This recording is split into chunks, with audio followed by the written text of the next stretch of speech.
Hello folks, my name is SparksOpus. I welcome you. I've been playing video games for as long as I can remember, and I played a lot of them, though Nintendo games had the biggest influence in my life, and I always went for the Nintendo console, even during the Wii U days. I like my Wii U. The Legend of Zelda was always my favorite series for multiple reasons, and I thought nothing would change that.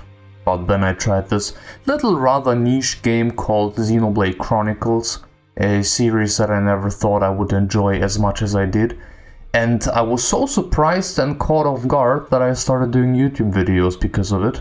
And I started going after more niche games, trying out games I thought I would never like, and wouldn't you know it, there's a lot of hidden gems out there. Who knew? But SparksOpus, Elden Ring is not exactly a hidden gem. And actually, why a review video? There's already a billion of them out there anyways. Yes, but there's something I would like to try with this channel. Convince other people to try out more games. Plus, there's also another reason for this video. When people talk to me about FromSoftware games, doesn't even matter if it's Dark Souls, Elden Ring, or even Bloodborne, all they told me is that those games are brutal and hard and impossible to beat. And yes, you fight bosses over bosses in a very edgy setting with overly dramatic music. And something that I can already hear from other people saying, "Do you have any idea how little that narrows it down?" Why yes, of course. That's why I feel lied to.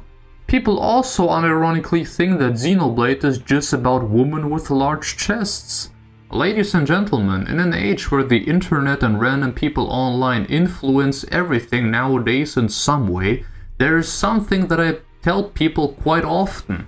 And in this scenario, especially related to video games.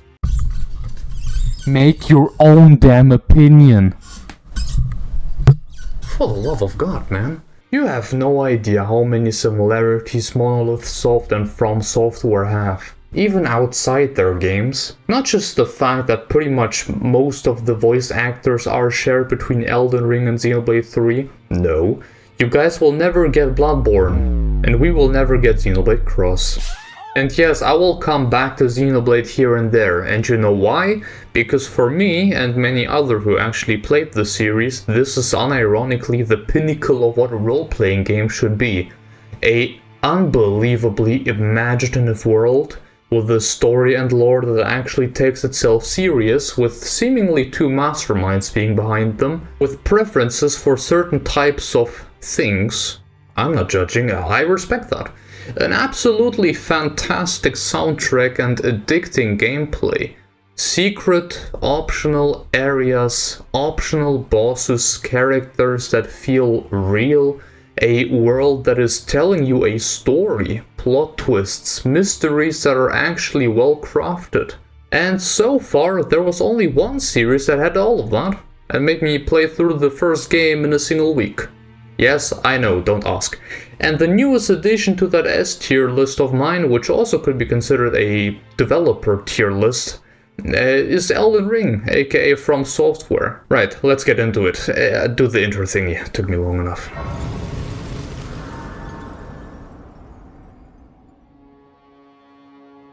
So what piqued my curiosity in the first place? It is rather easy actually. In 2023, Future Redeemed released.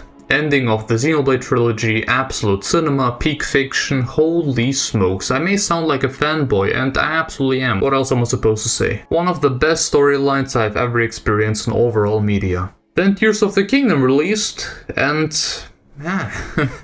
Look, I have a video on that.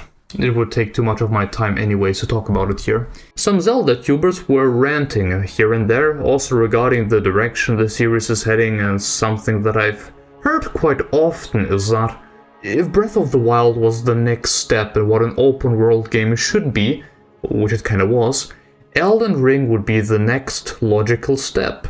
An evolution, you could say. And Tears of the Kingdom being, well, mediocre in comparison to the Game of the Year winner of 2022. Bandit Games, and I think also Monster Maze, but especially Bandit, folks which videos I really adore, mentioned Elden Ring quite a few times. It's doing so many things right and being a better Zelda game than Zelda. Dear viewers, Elden Ring unironically feels like a mature Zelda game. I get it now. It has also a lot of verticality, a kick-ass soundtrack. Actually, let me split this bad boy into multiple segments. Let's go. The overworld. The only game where I felt this indescribable feeling of you being so small, so insignificant in such a massive world is Xenoblade. And I never had this feeling in any other game ever. At least not to that extent. But Elden Ring, oh Elden Ring.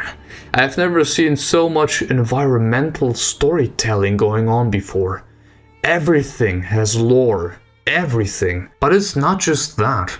The foreshadowing, the game telling you, you see this, you can get there, just not yet. So many points of interest, ruins and lost civilizations, and also random events that can happen to you. From traveling loot boxes to more or less invincible NPCs, and you getting seriously bamboozled.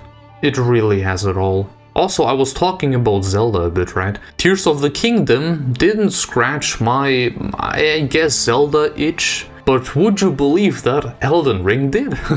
You have those enormous, massive dungeon-like castles in every area with, dear lord, I revisited Stormvale Castle like 10 times because there was always something that I missed. It is so brilliantly crafted. How do you even put so much stuff in this one area? So many secret passages and hidden paths, and exploration also feels so rewarding. You get so much cool stuff, I don't even know where to start. You also have those catacombs, which are like the Zelda shrines. And once again, holy smokes, this game is an action-adventure 3D platformer horror game RPG with romance elements, and it is most of the time a pure cinematic experience, even during regular gameplay. I was talking about verticality. This, I technically don't even need to talk about it. You see the footage right here, and I could show off so much more, but man, playing this game without having any clue is one hell of an experience. It never gets tiresome to explore the lands between, because also of how diverse the environment is. And the world contains so many hidden secrets, buildings, ruins, puzzles and riddles for various armaments like swords, shields, armor pieces, magical staffs, those Doctor Strange-like sling ring weapons, then items, ashes, upgrade materials, random key items, and there is so much more. It is ridiculous. Honestly, I felt multiple times during the game that I've seen it all at this point, but it just continued with new stuff. And at a certain point, some people may remember it from the streams, I put my controller away and was just quite overwhelmed. I couldn't take it anymore. I wasn't able to continue. I was so fascinated by the imagination that went into this game. Miyazaki, man! Like, damn, dude, I kinda want to revisit their older titles now. I'm not just talking about Dark Souls. Armored Core looks quite nice, gotta say. But let us jump to the next point, combat. Look, I will say it. Tears of the Kingdom seems like a complete joke in comparison. Elden Ring has 311 unique weapons, base game. Shadow of the Erdtree has an additional 103, and 30 different types of them. Once again, base game. Swords, katanas, great swords, colossal swords, hammers, lances, whips, daggers, twin blades, axes, your own fists. Don't forget the bows and crossbows. And you have the left and right side of your shoulder buttons on your controller for each weapon you're holding. You can do some wild combos. You can hold no matter what weapon with 2 hands for more bonking power. You have so-called Ashes of War, which are like special moves. All weapons can have them. They can reach from a rather simple power-up to you becoming a straight-up anime protagonist. I was running around the world with a strength and faith build, have the power of God and anime on my side, slaughtering every single enemy on my way, doing incantations and granting myself some crazy abilities. The combat in this game is so much fun, challenging, but fun. I died to the tutorial boss, which is a simple soldier, multiple times. Yes, unironically though, I was very scared to play this game on stream. After picking Wretch as my starting class, please don't do the same mistake as me. The start was very rough. It was also a bit discouraging, especially after some people saying that it wasn't fun watching that. Which, hey, maybe you're right, but this comment right here, you have no idea how much it motivated me to continue. And I went from dying to random rats to killing the final boss without any ashes in what, 2 hours? And I am genuinely proud on how I continued to learn and get better until I finally were able to beat hard bosses in not so much time. And that's the thing, once again, with why I feel lied to. It sounded like those games are just about going from one boss to another and dying to a lot of unfair BS. But it's not it, like, at all. Talking from myself here, I always knew why I died too. And this is something that you try to prevent the next time. Sounds rather basic in how boss fights usually go, but FromSoftware takes that one level further. You really have to learn their move pattern, get to a point where you can outplay them, or you just summon ashes. You see, the game gives you a lot of options to make the game easier for you. Ashes, incantations, sorceries, armors and amulets, consumables. I mean, hey, you can also summon other players that can one-hit the boss if they wanted to. Overall, some skill is still required, but it is manageable like that. Also, talking about bosses, or I guess enemies in general, this game has some of the coolest boss fights that I have ever fought in my entire life. Base game has 16 main bosses, and overall 238 bosses, including mini bosses and everything that comes close. And the enemy variety is also incredible. Every area has different kinds of regular enemies, which keeps the game constantly fresh and makes you wonder, what on earth is that? Is that what I think it is? Then you kill a monster and a bigger monster spawns out of it. I swear, this game is closer being a horror game than an RPG, but oh well. Going back to the bosses though, some of those bosses are playing with you. I'm not kidding. See, usually if a boss starts to raise their sword, you usually know when the attack will happen. But in Elden Ring, dude, they will raise the sword and run in your direction. Oh, but they won't attack. He is holding that same stance for like 10 seconds. And I swear to God, I have rolled a billion times at this point and I'm already out of stamina. My stamina meter was already emptied before he even did anything. And then he attacked. The boss is jumping into the air, is about to smash on the ground, but then he starts to levitate for like 2 seconds until he actually strikes. The bosses in this game play around with your fear of being hit. It does it so well. I sometimes started laughing like a maniac because of how ridiculous it was, but it makes it for such a special experience, something that I have never really seen before. Everything has phases. Even mini bosses have phases. Regular enemies can feel like entire bosses. Regular enemies can do the same thing to you that you can do to them. Like, for example, breaking their stance and stabbing them. You don't want that to happen to you. Which once again provides for an experience that I have never seen anywhere else before. The characters are interesting and make you feel invested.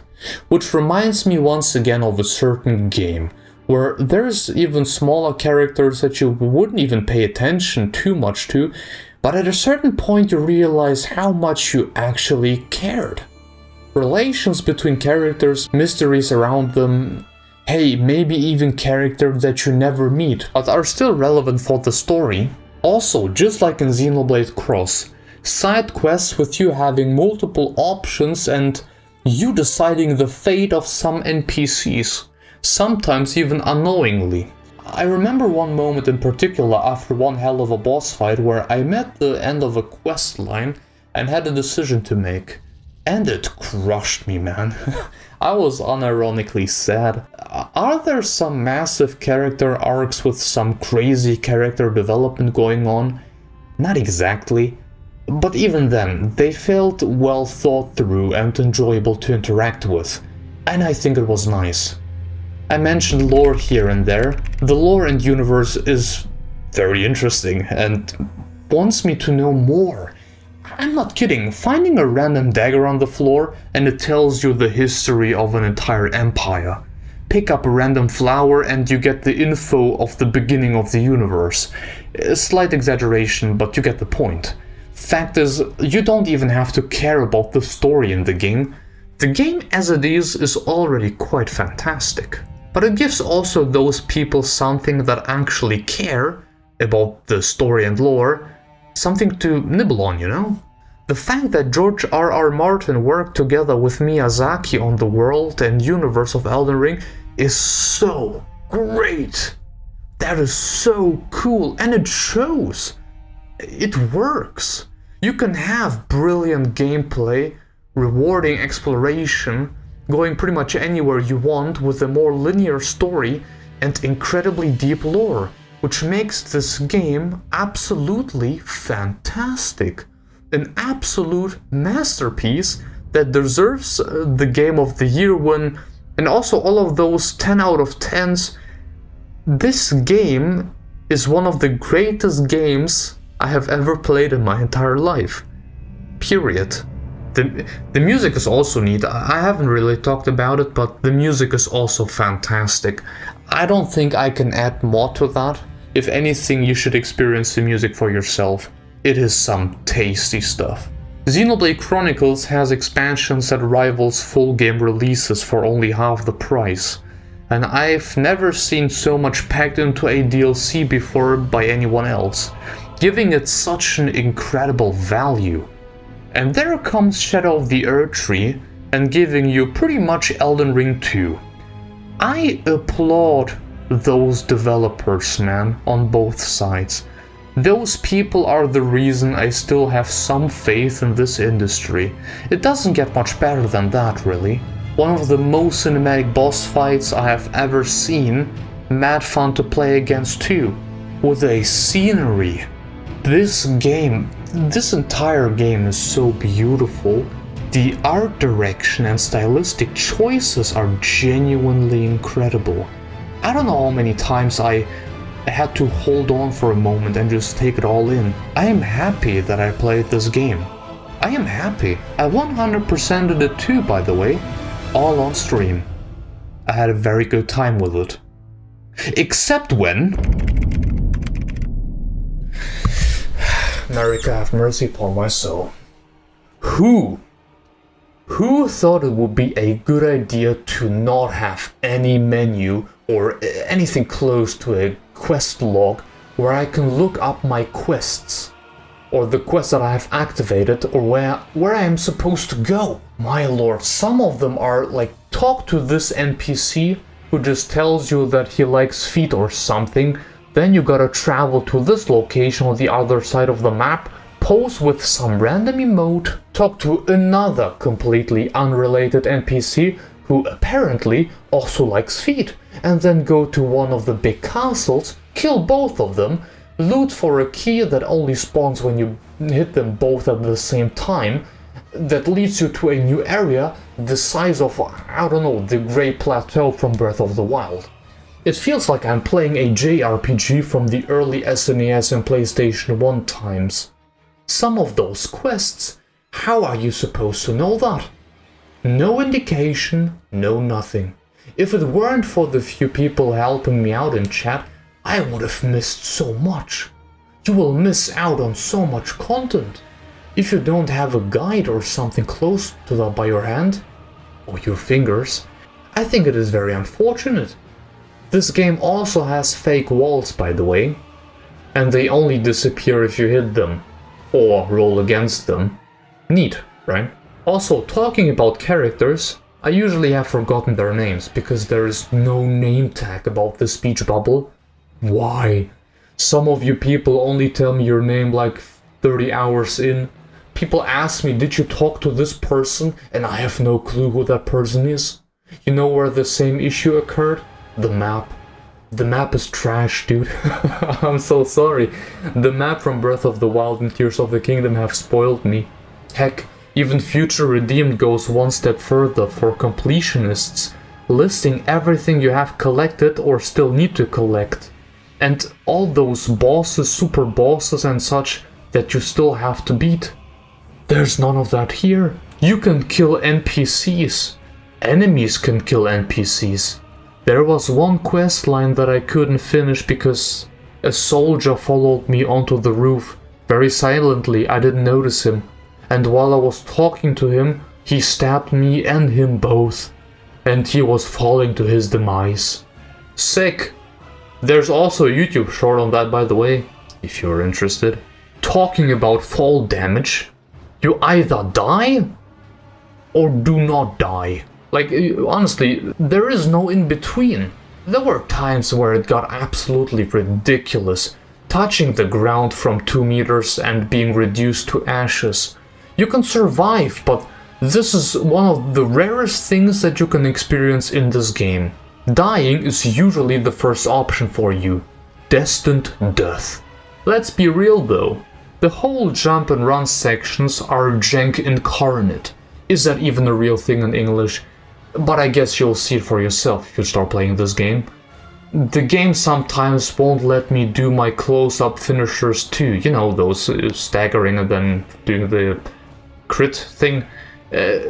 Sometimes also the animations make either you or the enemies invincible. I had my love-hate relationship with it, but I sometimes denied me my... Wait a moment, I think I have to sneeze. Oh, maybe not.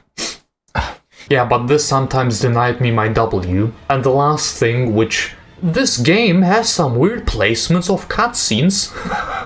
If you know, you know. You could face a long-forgotten king with crazy lore and anything, and he just spawns in. Or you do something as simple as climbing a ladder, and you got the most dramatic montage of you climbing the ladder. I just thought it was weird. I also had a few words on the ending of the DLC, but that would be spoiler territory. If you're interested, I talked about it in the VOD, the live stream that is still findable on the channel. But, ladies and gentlemen, all in all, it doesn't change the fact that this game is a masterpiece. I'm happy to say that I now finally understand why this game is so beloved, and that all those 10 out of 10s and all that praise was absolutely justified. And once again, it just goes to show that you should make your own experience first instead of listening to others. It worked for Xenoblade and now also for me with Elden Ring. And I am very happy that I made these experiences. How was your experience with the game? Were you also concerned? Please let me know. Alright folks, I hope this video was entertaining. Like, sub, you know how things go. All other interesting links are down below. And I will see you all once again, very soon. Have a good one, my friend. Goodbye.